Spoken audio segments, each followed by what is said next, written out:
To call this August 14th, 2023 Sylvania School Board meeting to order. Can we call the roll, please? Ms. Hoffman?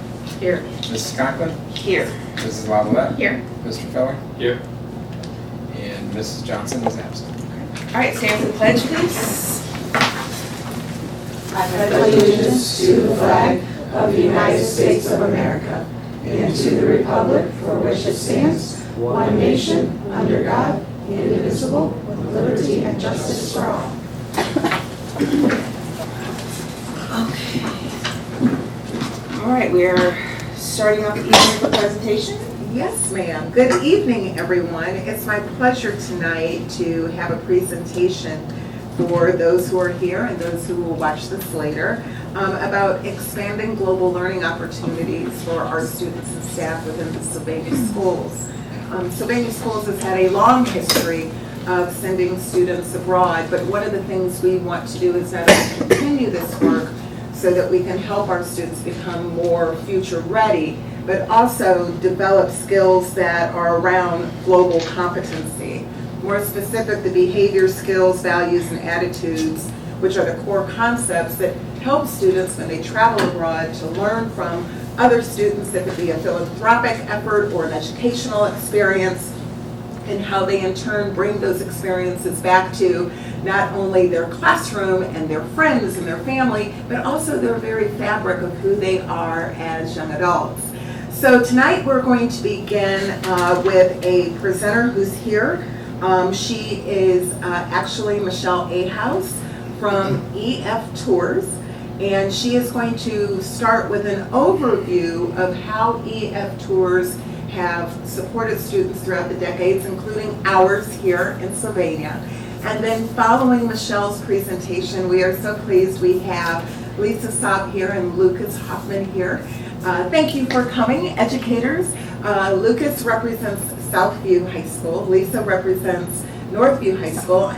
Pardon? Southview also. Southview Yeah. also, I apologize. That's okay. And they will be presenting what they did this summer with students from Northview and Southview. Is that correct? That's where it was.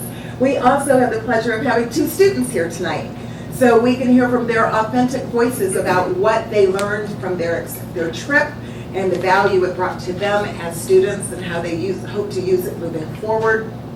And I also, not all of our folks could be here. There were 3 trips this summer, actually. We had a group of folks, I believe, went to Germany and Switzerland. We had, of course, Puerto Rico, and then we had students from both Northview and Southview who went to Japan.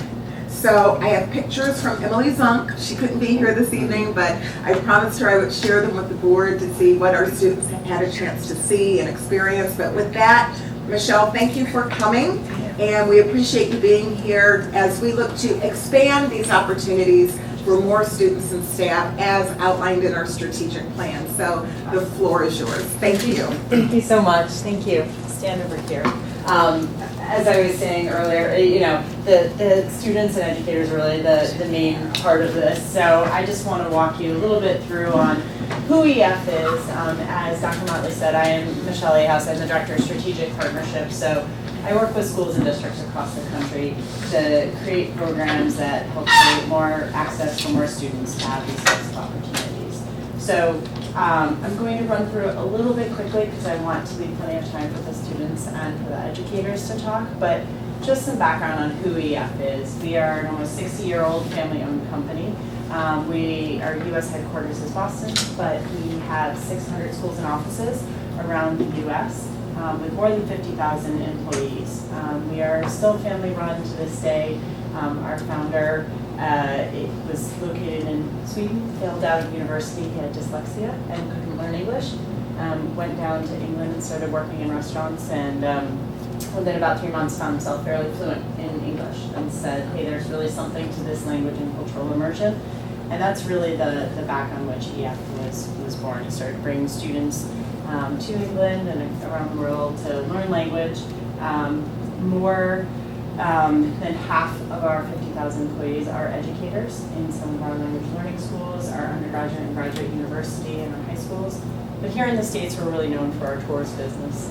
and focus on bringing students outside of their community, whether that's across North America or around the world to 50 different countries. We are fully accredited by 6 different accrediting bodies. Middle States is one of our accreditors, which I assume accredits Slovenia. But that allows us to offer high school credit, and we partner with Southern New Hampshire University for college credit, which I'll talk about in just a moment. So really our educational philosophy, and as it says, education first, we are an education company first. So much like you all have a academic base, GPA, we have constructed what's called our G2PA, really focusing on those main components in that social emotional learning and growth that students experience as a part of their tour. So we focus on growth mindset, global perspective, personal development, and action and impact. And when you think about global mindset, yes, going outside the country, of course, but also just getting outside of your community. So domestically and around the world, understanding when you change cultures, experiences, shared experiences, that your mind opens as we think about a global workforce that all of our students are entering into. That's one of the most important factors. The growth mindset, knowing that they can learn to embrace new opportunities, think about things in a different way, and move themselves forward. Personal development, this is one of my most favorite things and what we'll be hearing a lot from our students. I won't spend a ton of time here, but just understanding that impact and how they take those experiences that they've had abroad and outside of their community and bring them back to the community. That not only affects them here, but helps to grow with their peers and helps everyone have those experiences. Finally, when we think about action and impact, and again, those essential skills, as we talked about, communication, collaboration, all of the things that future employers are looking for in students, all of these come together as a result of our tour. So we survey all of our students and our group leaders who lead the tours to ask about those results, and I'm happy to share some of that data with you as well after the fact. So diving real quickly, when we look at the types of opportunities for students, we think about it thematically and what's lining up not only with curriculum in classroom, but again, also to that social emotional learning. So we have our broad-based educational tours. Those are opportunities that are wide and expansive in terms of what students are concentrating on, not necessarily a specific curricular area, but then we do dive in with STEM and CTE, so sustainability, as we talked about in Germany and Switzerland. We have agriculture, we have health sciences, automotive, a number of our CTE, Japan robotics. Obviously language and culture, when we think about the world languages and the opportunities to dive in at different levels there. Service learning tour, students can earn between 5 and 25 hours of service credits on one of those. Middle schools designed by middle school teachers for middle school students, understanding the need to slow down the processing speed for middle school, as a mom of 2 middle schoolers, processing speed, and then I believe one of the quotes from one of our middle school teachers was, speed it up so we tire them out like puppies. So really understanding that activity level, but also that processing space. Our Global Student Leadership Summit, I just returned from this July, where we do a 4-day design thinking conference for students focused on a particular theme. This year was sustainability, next year will be the impact of water. So there's 1,000 students from around the world that come together to work on a project, kind of Shark Tank style, and ideate throughout the weekend while hearing different keynote speakers. And then they present, and the top 10 groups actually go on stage and present to an audience of 1,000+ individuals.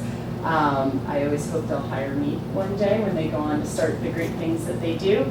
These students are truly incredible. Again, we'll get to hear from more students shortly. Our North American tours, so as you see, New York City, Washington, D.C., but also STEM tours out in Hawaii as well as Puerto Rico and in Canada. And then finally, if nothing across those 300 itineraries meet for folks, we're happy to work together and customize. So thinking about safety, which is an absolutely vital part of any tour and any program. So again, I mentioned we have 50,000 employees across 600 offices around the world. So we also have individualized safety and incident response teams that are on call 24/7, specially trained around the world for everything you could possibly imagine.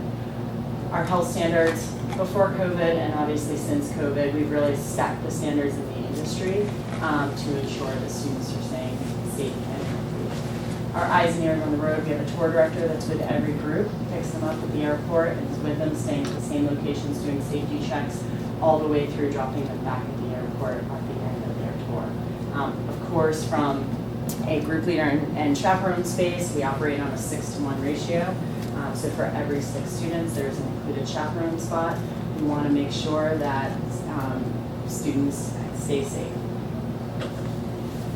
Liability and risk mitigation, again, I told you I could talk about all the fun stuff. Theirs is going to be way more boring than mine. No.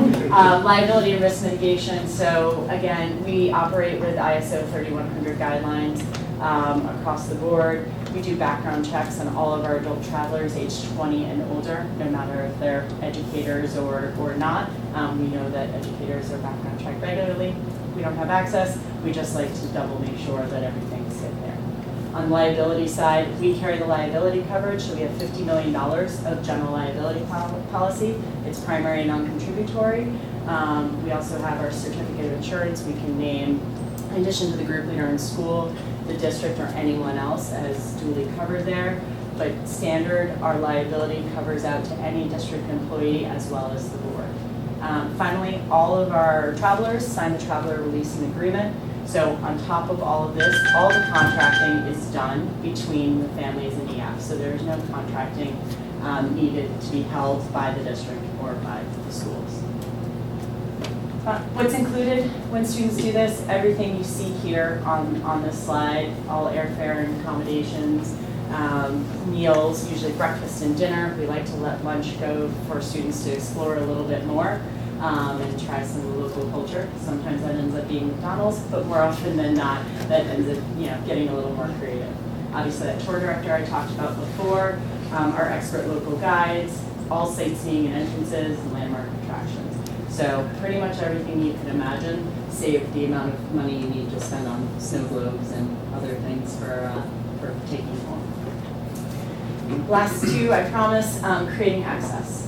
We're here to talk about how we can create more access for more students, and obviously financially that's a big piece of this. So on the EF side, we have our Global Citizen Scholarship. I'm actually the administrator on this scholarship. We give out $101,000 scholarships each year to students that are need and merit-based. It's a short video, 2 to 3 minutes, asking about how this opportunity will change the way they think, feel, and act about the world. We want to make that a very low barrier for entry, and it's one of the most exciting things I could say that I get to participate in. Every traveler signs up, gets a tour donation page, think of like a GoFundMe page, but 100% of that goes right into their account and takes down on their balance. There's no percentage off the top. It's all handled by EF, and all of that comes through. So whether you're mowing lawns or babysitting, or holiday time rolls around, instead of the ugly sweater from grandma, makes a donation into that helps to knock down that. Finally, for pricing and payments, we have monthly payment plans, annual payment plans, everything we can do to work with families to make it accessible. And finally, culture. We believe travel is for everyone. We want to make that experience sustainable through programs. And understanding the broader we spread it out, the more families can plan. I always talk about the imaginary PowerPoint slide behind my head where, hey, here's the opportunity for the next 4 years that your child's going to have through Slovenia, helping parents think about it, helping students see themselves there. 3 years from now, I could be in Japan, I could be in Costa Rica, I could be in Washington, D.C. Whatever that is, to help initiate that kind of ball moving for them, is what we really hope to do. Finally, touching on credit and professional development, as I said earlier, we're accredited. We can offer high school credit, a half credit high school. It's issued as a transcript. Now, not really going to necessarily make or break students from graduating from here, but is a great piece as they think about applying to college and include in that college transcript. With our partnership with Southern New Hampshire University, they can take a 3-credit course for just over $200. And it's fully transferable, gives them the taste of that opportunity of doing college work. It's a course that we designed specifically with Southern New Hampshire University. For our educators, they can earn professional learning hours. We offer 45 hours. They go through a course pre, during, and after tour and submit work. Our education team grades it and then issue the transcripts back out. We also have international training tours to prepare those first-time teachers before they go abroad. They can earn 25 credits there. they also have opportunity to do 3 and 6 credit graduate classes as well. I think that's the end of me. That was a whirlwind, but I want to turn it over to students and listen to your questions. Questions? All right, we'll turn it over to our students. Lisa, Lucas? Did you want to go first? Okay, go ahead. Sure. Thank you for coming, Mr. Hoffman. I sent it over. Yeah, There it is. it should be out. Perfect. Thank you. Yeah. All right, good evening, everybody. My name is Lucas Hoffman. I am a French teacher and department chair in world languages at Southview. And I also currently serve as the global education coordinator. So I'm working with teachers and folks at Southview to put together a 3 and 4 year travel plan. So when families come to Southview, they understand what travel options are available for them. And we're here just to kind of share a little about our experiences, knowing that support from you, the board, strengthens our positions as teachers when we're traveling with students. So I'm going to highlight a little bit about our exchange program. This is a unique program. The French exchange has been going on for over 30 years. This is probably one of the oldest high school exchange programs in the area, so we're really proud of it. And then I'm going to hand it over to Lisa, and then I also did bring a French exchange student who will talk about her experience this summer. So this summer we took students from Northview and Southview, 15 students, to France for 2.5 weeks. We did 12 days in a family stay, and then followed up with 4 days with a couple excursions, and followed up with 4 days in Paris. So we have, behind you guys, we have a few photos here from the trip. That I took over this program in 2013. You'll see in the bottom left, that's our 2013 group. Top right is the 2015 group, bottom right is 2017, top left is 2019, and then in the middle is the 2023 group. So we took a little break because of COVID. If you'll advance this to the next slide, thanks. So a little bit about, Michelle talked a little bit about communication and collaboration. So you're going to get a little sense of some of the things that the kids do here. In the bottom, for example, they do what we call akabosher, which is like tree zip climbing, which is for lack of a better English word. This is fun. You have a French kid and an English kid here, American kid, excuse me, in this photo, and you get a little bit of a sense of some of the collaboration, the linguistic exchange, as the American kids are learning. Maybe Caitlin can speak to this a little bit. The instructions were all in French, and then through this sort of obstacle course, the kids were negotiating what was supposed to happen. I mean, talk about real life negotiation. It was really fun. To the left is a cooking class that our kids took a few years ago. The top picture in this one is a visit to one of the middle school English classes, which was really fun for our kids to get to introduce themselves and share about American culture when we were visiting and taking a tour of the campus in Lyon, France. Culture extends beyond just the French language and vocab. You'll see on the right, we visited Roman ruins in Vienne, France. This is one of 2 remaining Roman temples that still exist in France. So it's a fun opportunity for us to share with the kids history, language, culture across the whole spectrum of things. I think Kelly can speak to some of that in a second. You'll take me to the third slide. I wanted to highlight a little bit about relationships because through travel, we build relationships and connections with people in a way that you maybe wouldn't just via email, right? Via social media. On the left, you have in green Brian. He traveled with us in 2013.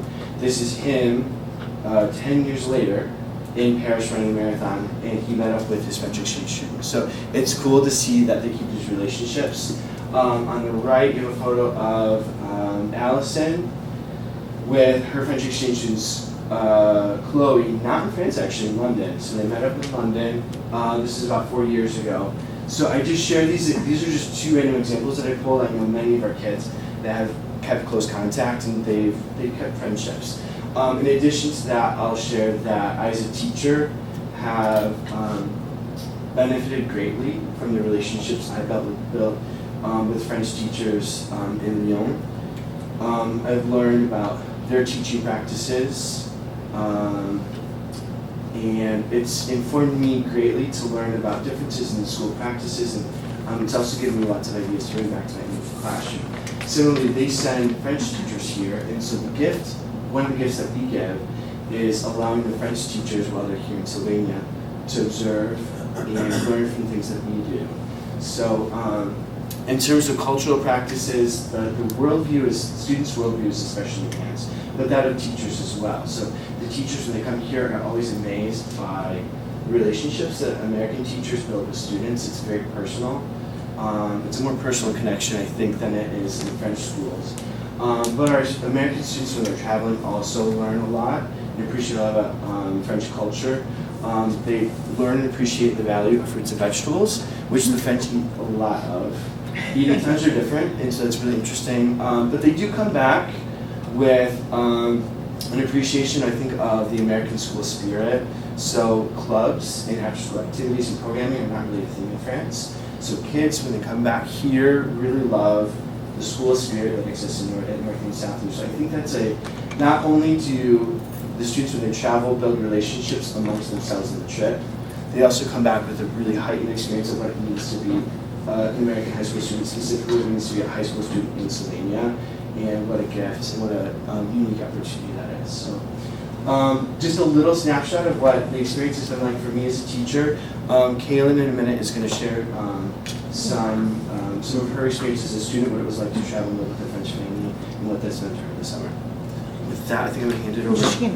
She can go ahead and go We'll now. let Yeah. Kaylin go first? All right, we'll let Kaylin go first? All right. All right.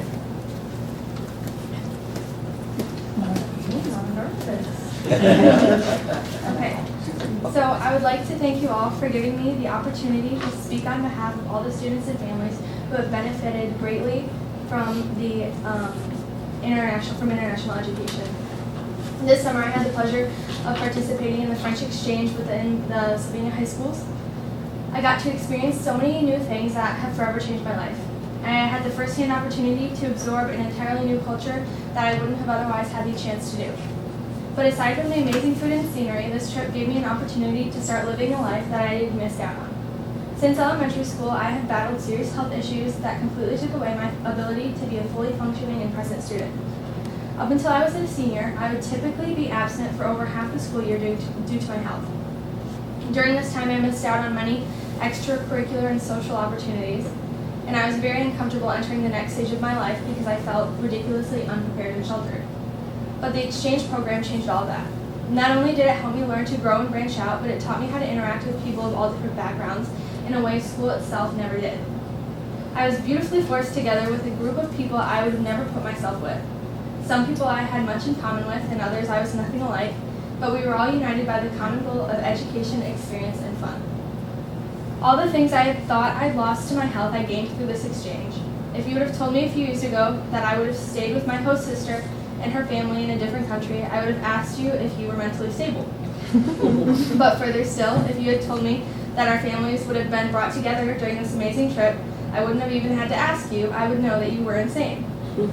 But after hearing all of the amazing stories that my brother shared with me, who went on the same trip in 2019, I knew I had to try. Jen, my host sister, and I spent 4 weeks together where we learned from each other. She taught me how to make crepes, and I introduced her to Lucky Charms, which she ate 4 boxes of. While I was in France, I stayed up late watching French movies and tasted all sorts of French cuisine. And when Jen was in America, we stayed up late watching American movies and ate even more Lucky Charms. She taught me soccer, or as they call it, football, and I taught her baseball. She took me to the Fête de la Musique, a music festival that goes on throughout the entire country. And I accidentally got her hit on by a minor league baseball player.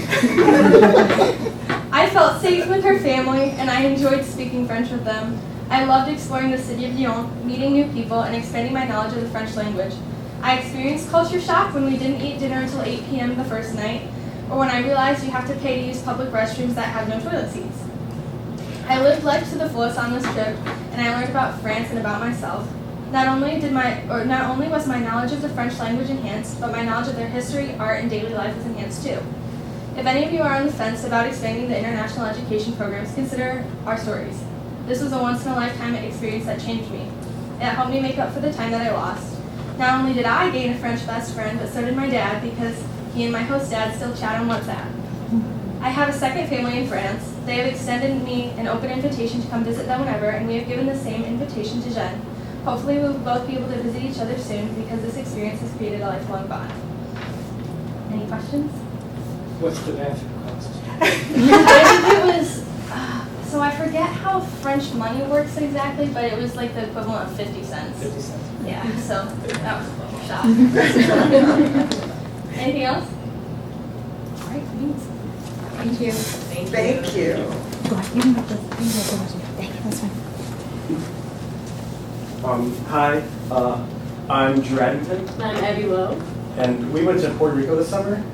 First of all, we'd like to thank EF Tours and Mrs. Saad for providing us with this experience of going to Puerto Rico. And I just want to say, like, I had so much fun. There's a lot of friends that I've made that I've never thought I would talk to in my life. And there's just a lot of cool experiences that I didn't think I'd be able to do.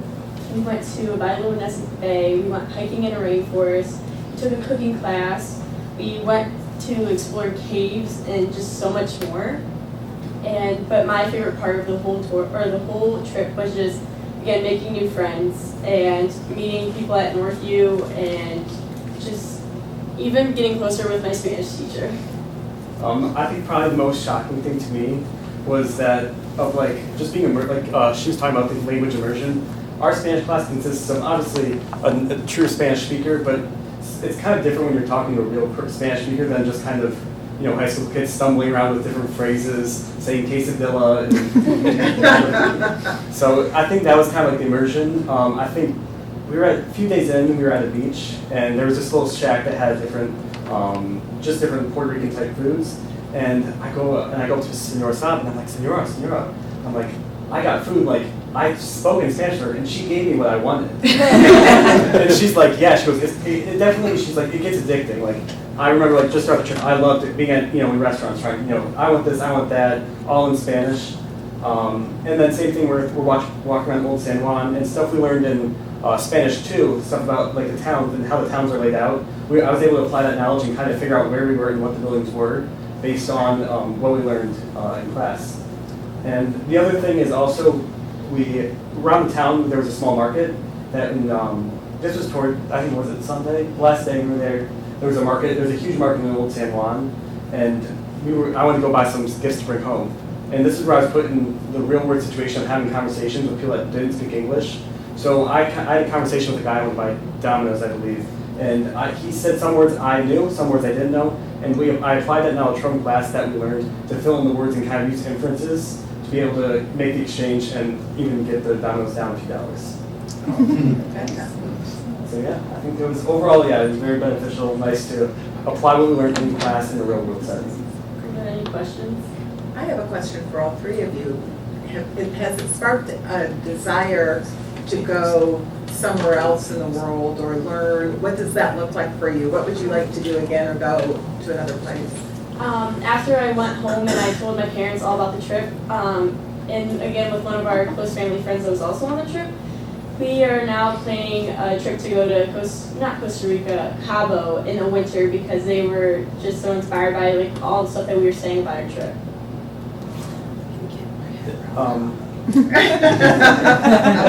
He had me at beach. Definitely every other year, Sylvania Schools does take students on these cultural trips, which going to Puerto Rico once has definitely convinced me that I would definitely like to consider our Costa Rica trip our senior year.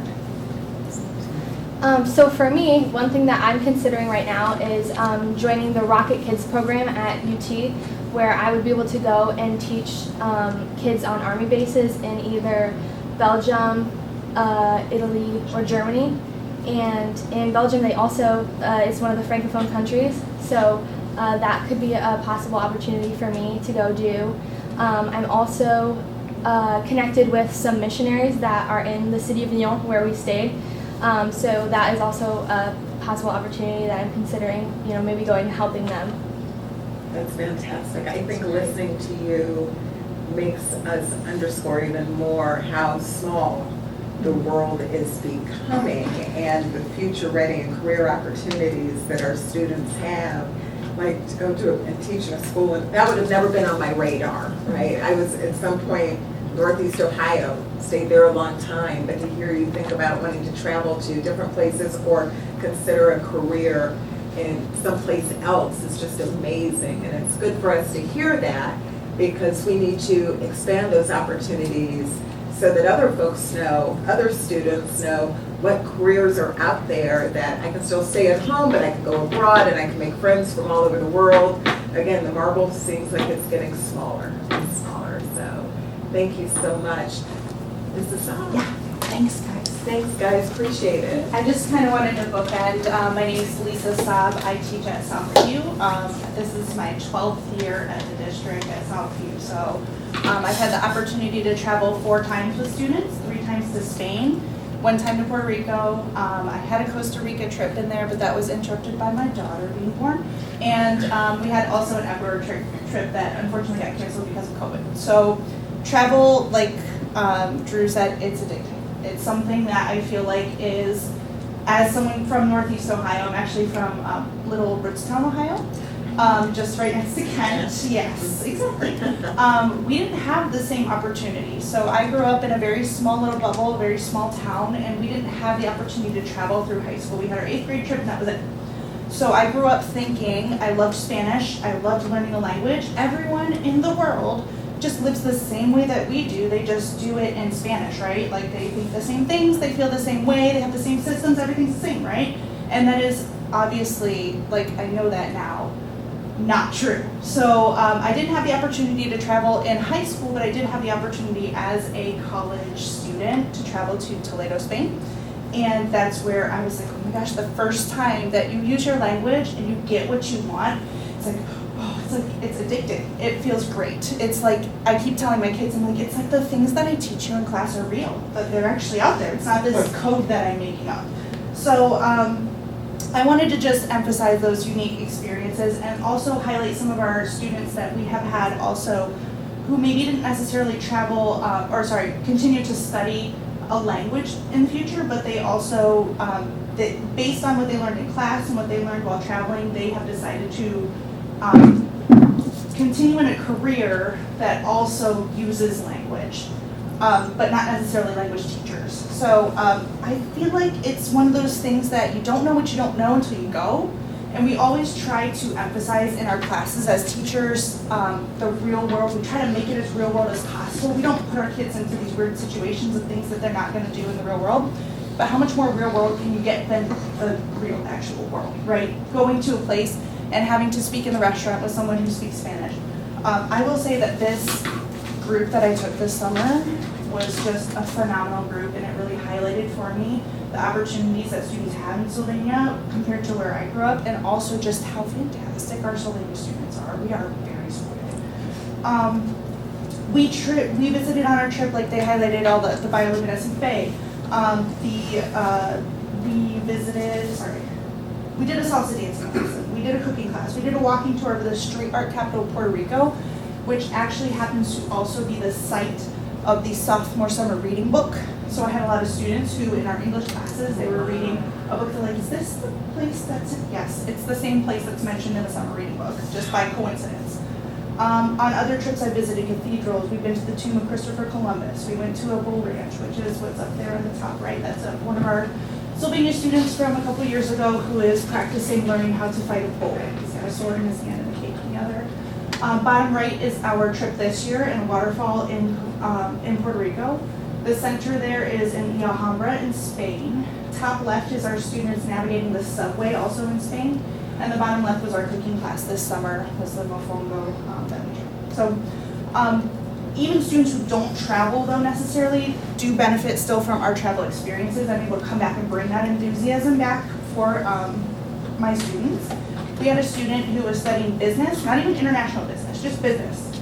But because he went through AP Spanish, graduated, got a good score on his AP test, he ended up being able to do his business internship in Chile. So he did his business, finished his business degree in Chile. I had a student who just spent her summer in Spain studying abroad. I've had tons of students, I can't even name how many, that have done medical missions, just again in Honduras, Peru, Guatemala, working with Doctors Without Borders. I have a student studying international journalism right now. I have a student who's going to Guam, a former student who's going to Guam for grad school. And I have like, not all of them have traveled with me, but they've all seen the importance and the excitement that it brings. So I just wanted to emphasize and thank the board for supporting us in both our language classes and also in our travel, because this is something that our students grow from exponentially. It's not something that they can get in their classrooms. It's something that you have to have, like, you have to experience to get that understanding of the global society, and things are getting closer, and it's getting more important that we're able to interact with other people from other cultures and not have the same perspective that I had when I graduated high school, that everyone just thinks and feels and has the same ideas, they just do it in another language. Can't be further from the truth. So thanks for letting us share our experiences, and happy to answer any questions you might have. I have a question. So how do, this is kind of more of a personal question because I'm a freshman, sorry. Yes. How do students find out about what trips are available and when? So we do informational meetings. Lucas can also talk to this. We actually have like a 4-year plan already set up, and we're working on extending that now to the next year, since we're obviously starting a new school year. We try to make sure that we are choosing some trips that are more affordable and some trips that are a little more expensive. So that's why this year was a Puerto Rico trip. It's closer. With coming off of COVID, I was planning this back 2 years ago. So we weren't exactly sure what was happening. I didn't want to have the same thing happen with Ecuador where it got canceled. But yeah, go ahead. You can talk about how you publicize it. Yeah, so Southview somewhat formalized the process by appointing me as the Global Education Coordinator. I work with a team of teachers to develop this 4-year plan. In the fall, we do sort of like a launch, an international global education launch, where we invite families to come in. We have a representative, oftentimes from BF there. Since most of the trips are going through EF, they'll do a little bit about the safety and security, a little bit about that, and then we kind of do breakout style sessions. Hey, are you interested in doing zip lining in Costa Rica? Go to this room. Would you rather do volunteer work in Puerto Rico? Come here. Do you want to learn about Austria, Switzerland, Germany? Go to this room. So at least at Southview, that's how we're handling it, to get the word out. Do you do fundraising? We don't currently. I don't. No, we don't. It's a possibility, but it's not something that we've explored. As a teacher, I haven't done it. I know some parents have taken that responsibility on. I will say this is a labor of love. As a teacher, this is a lot of work. So that is one additional duty I'll sort of speak about selfishly. Perhaps that's not something I put on my own plate because it's a lot of extra work.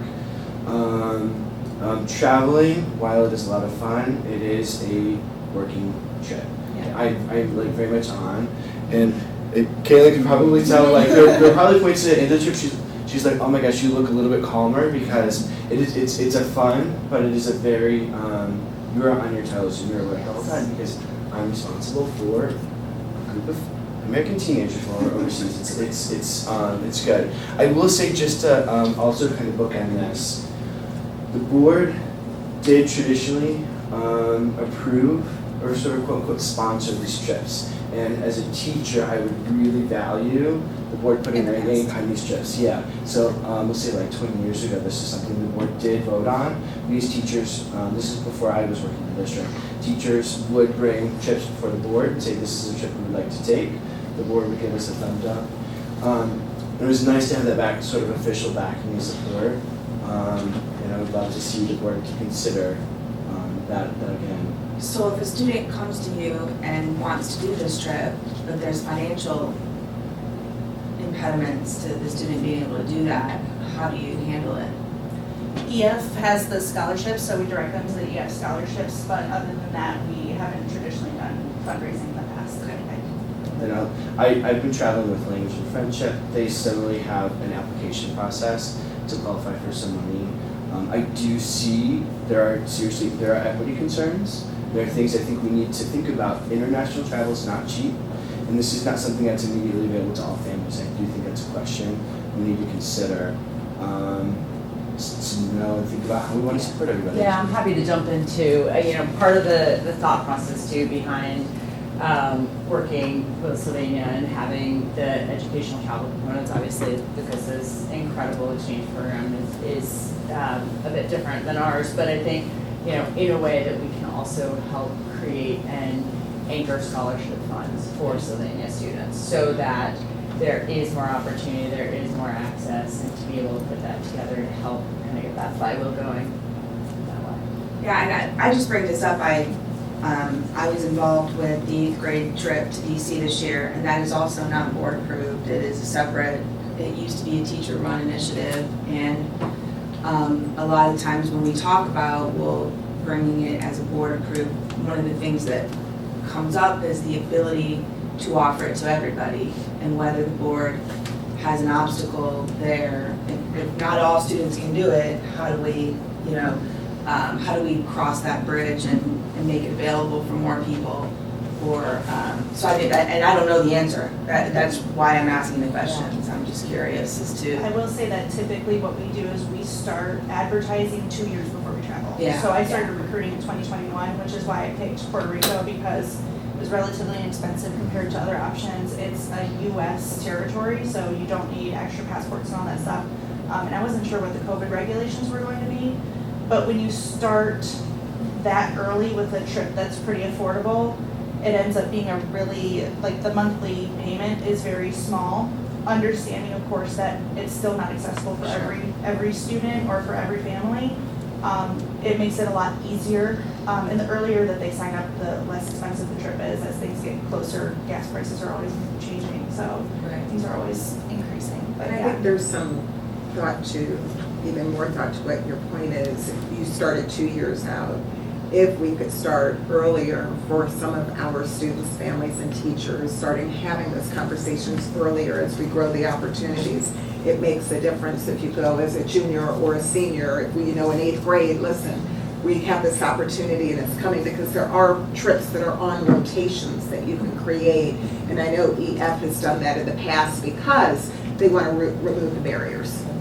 I know that from my previous experiences, there are some children that get a job and they do summer employment because they're trying to help get themselves to another adventure abroad. And the other piece is we've had teachers that are outside of our language department that also take advantage of this. I know that Ryan Creech has gone and he's taken students that are from an art perspective to take them to Rome or Greece and have them create art, or have them come back and see how it influences what they create in the classroom is incredible, because they come with a different lens, a different perspective, and it's like they feel something. I don't know what it is, but they bring back and have great experiences. So the idea is also, if we can get more educators, more opportunities, a time frame to create and remove some of these barriers, it's a possibility. Hence, part of the strategic plan, year 2, we won't have a bow on it this year, but we need to start having that conversation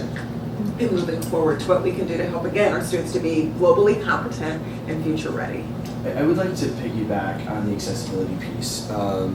Is where I was saying, obviously there's a serious financial commitment, and that can't be ignored. But a couple things that we are trying to do or have done to help with that is offering a buffet of options to students. So offering a trip that, that a lot, let's be honest, some of the trips are $5,000-$6,000. That is out of many families' price points. But if we can get some that are closer to $3,000, and when we're advertising almost 2 years out, so for example this fall, we'll be launching programming for 2025, all of a sudden many families have 2 birthdays, 2 holidays, 2 summers to no lawns, and start making some money. And I'll say the kid, or not a kid anymore, I guess he's a young man, in the green shirt, the one who returned to France 10 years later, he literally mowed and snowed his way to France. So he knew he wanted to go. He hosted an exchange student, said, Mr. Hoffman, this is something I want to do.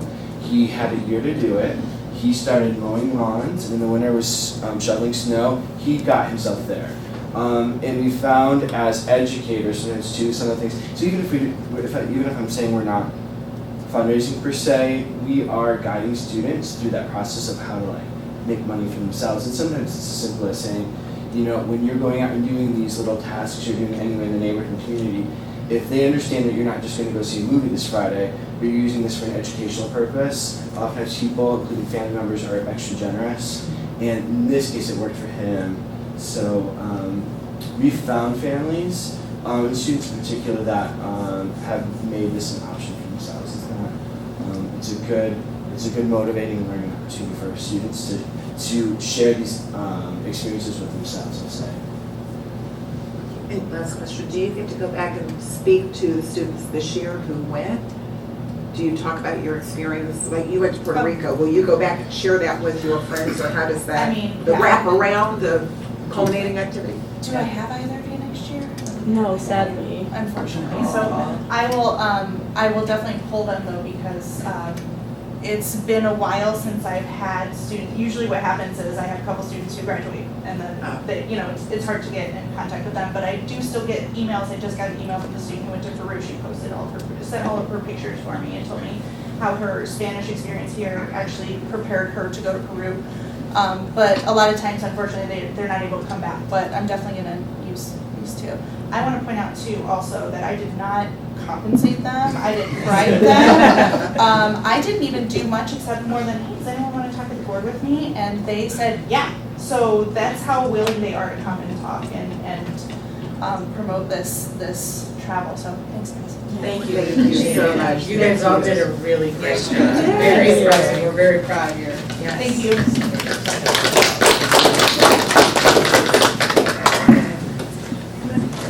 I'm gonna grab a photo of. Okay, that would be great, thank you.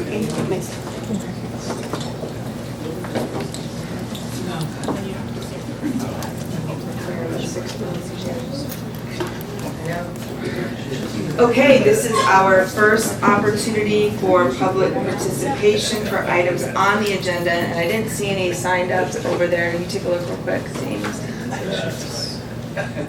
No, okay.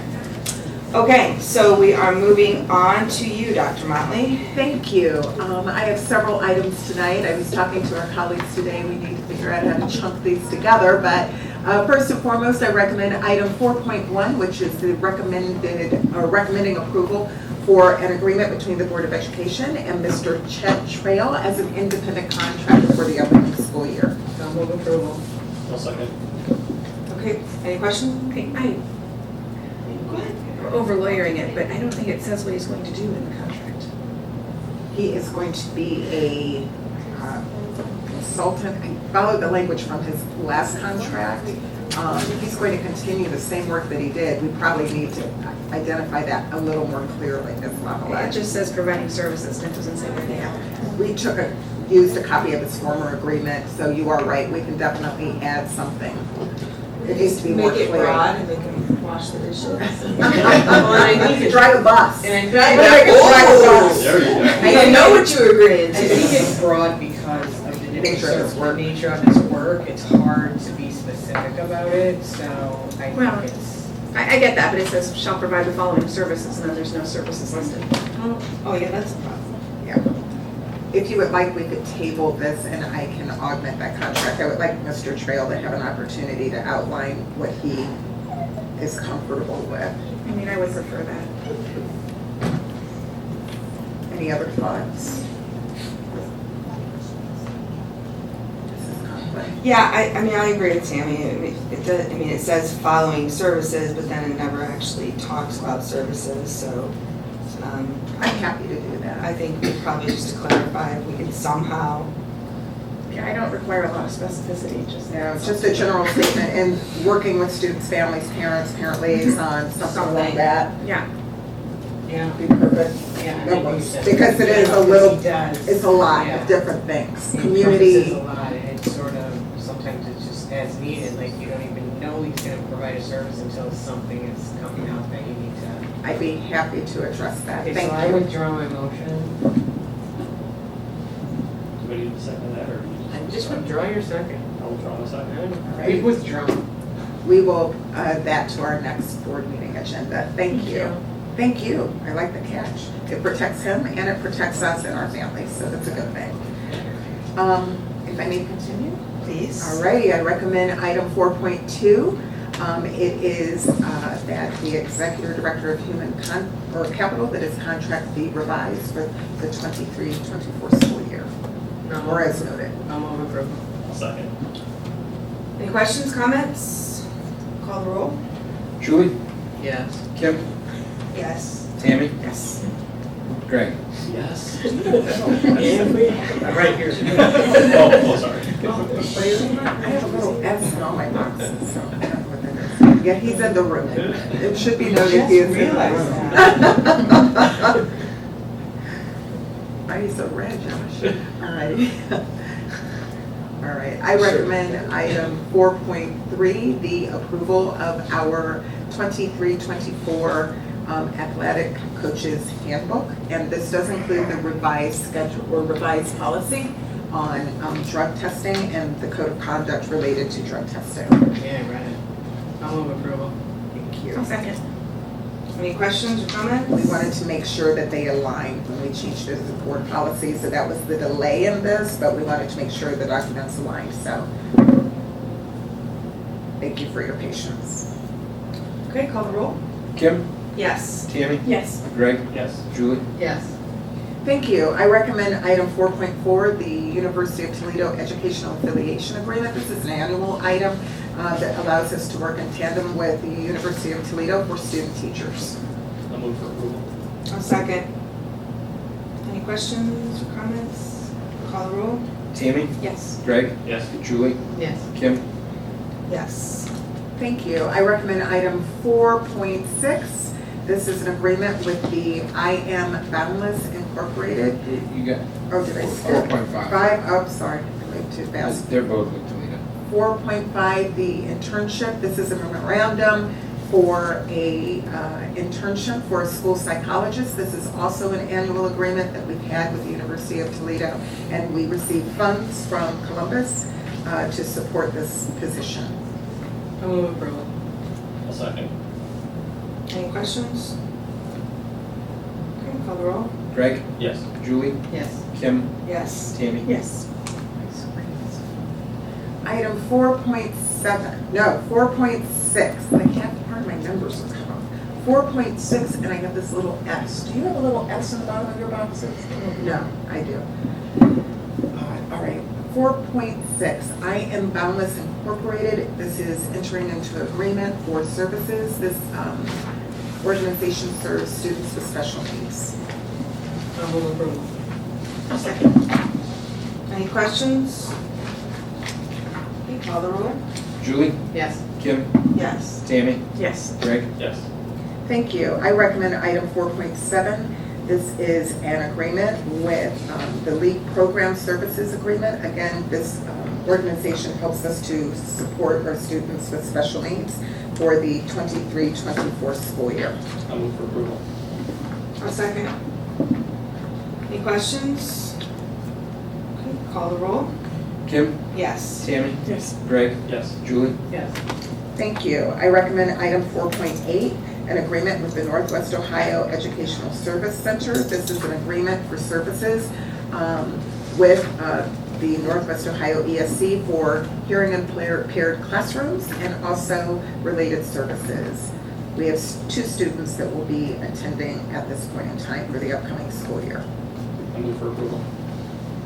I'll second. Any questions? Call the roll. Tammy? Yes. Greg? Yes. Julie? Yes. Kim? Yes.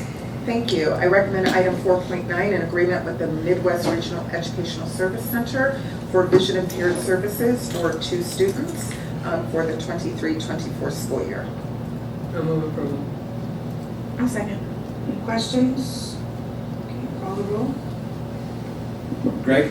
Yes. Julie? Yes. Kim? Yes. Tammy? Yes. Thank you. I recommend item 4.10, an architectural agreement for Northview High School with the Collaborative. I'll move for approval. I'll second. Any questions on this? I have a quick question. Are they doing the concession stand? I didn't see that. That is not in the initial proposal. I mean, part of the master plan that we'll work with is to figure out all of our needs and what we do. But there could be, we have to figure out that space anyway, so that's going to be kind of part of the master plan. Okay. So you're not saying there's not going to be a concession No, stand? there will be a concession. There will There be will a be. concession We stand. wouldn't be able to operate. This without- is just to draw up the plans, right? Yeah, So- and do a lot of the, and the engineering of the stands. So we're not anticipating having the concession stand as part of that one building? Like right now it's a standalone little thing. Yep. So we're not having it, there's no. Yep. All right, any other questions? Call the roll? Greg, Yes. Julie, Yes. Kim, Yes. Tammy? Yes. Thank you. I recommend the approval of item 4.11, the Southview High School architectural agreement, as noted. I move for approval. I'll second. Any questions on this one? Okay, call the roll? Julie, Yes. Kim, Yes. Tammy? Yes. Greg? Yes.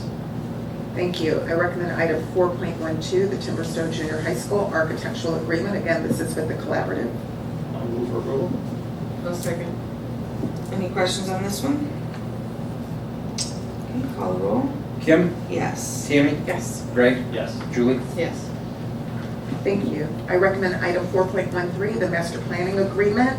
This is for the board to work with the collaborative for the master planning for the entire district, the 18-month process. So Greg, when I first came on board, you were like, facilities master plan. That's So right. we find ourselves here, just took us a little bit. We That's had a right. little thing, a little delay, but we're back at it. I know, just a little thing. Little bit we got there. I will move for approval. I'll second. Any questions on this? I'm very happy that we're starting this process. This is much needed. So what kind of time frame are we looking on getting this back? It's about 18 months, I think. 18 months. Oh, and all for this even the, process. for the, just for the plan? Yeah. For the master plan, but we hope to, if you're looking at athletic facilities, some of that work will be done in this. Sure, no, yeah, I Yeah, get but that. this is an 18. But we're talking for all facilities. Correct. The whole School district. buildings. It's gonna be very Correct. similar to the strategic plan where there's gonna be public input, Right. meetings, committees. Surveys. Yeah, Yes. that type of thing. But this is focused on facilities for the entire district. Got it. It's a huge initiative. It's good work, though. It's exciting, very exciting. It'll give us a long-term plan of, where we think we're going, and so we can plan out what we need.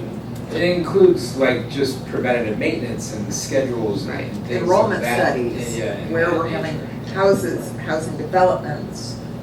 The one thing that we also want to incorporate is the impact of our enrollment trends with special needs and how it's impacting our classrooms. Where classrooms used to take 25 students, now if we have a unit, it takes 8 students. So where do those 25 students go? But how we can plan for that proactively. Okay, any other questions on this one? Call the roll? Kim, Yes. Tammy? Yes. Greg? Yes. Julie? Yes.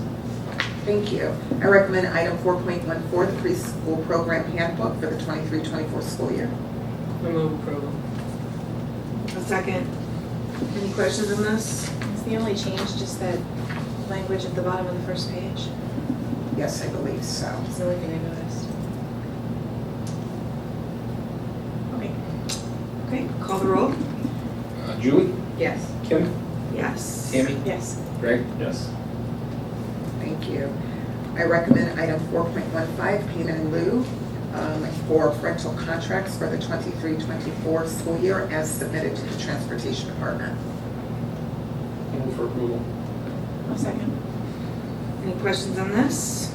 Yeah, now this is not final, right? I mean, we could still have some more. We will have more. This just keeps us compliant. As new kids sign up for non-public, if we make the decision to declare them impractical, we have 14 days to make that declaration, and then it has to be approved at the next board meeting. So, it'll continue for at least a couple more board meetings. I know we've already had more today.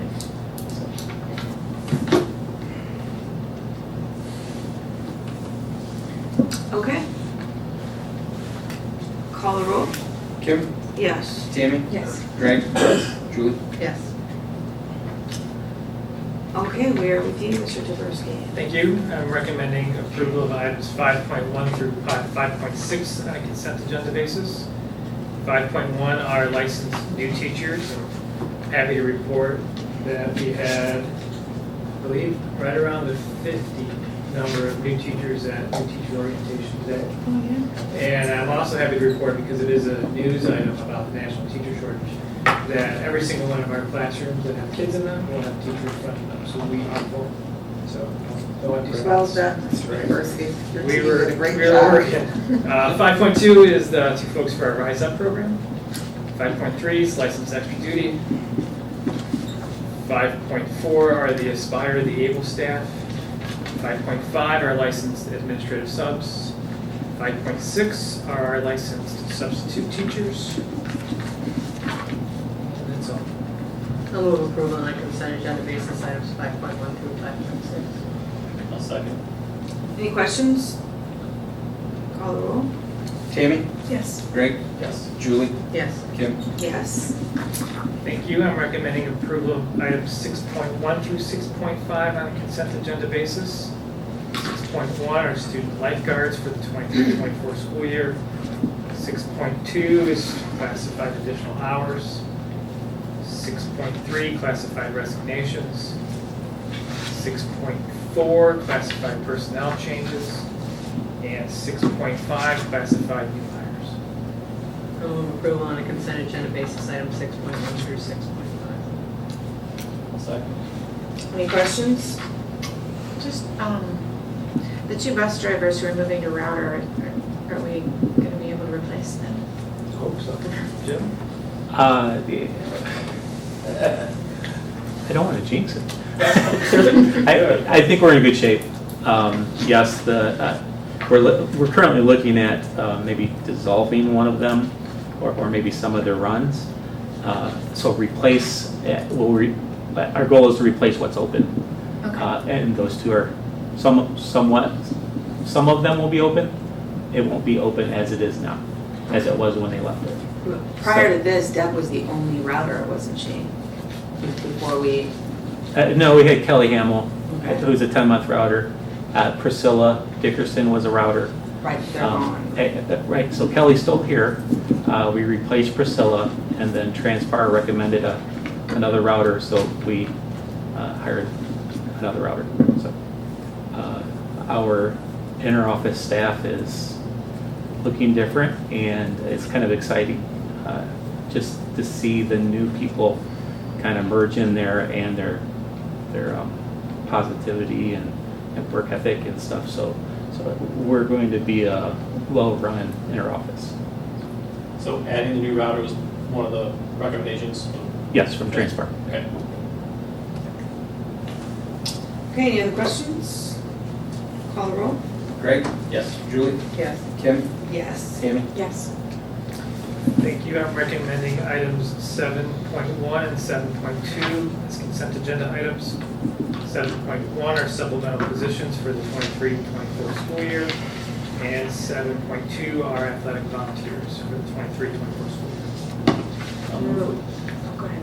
I'll move for approval on a consent agenda basis items 7.1 and 7.2. A second. Any questions? Okay, call the roll. Greg?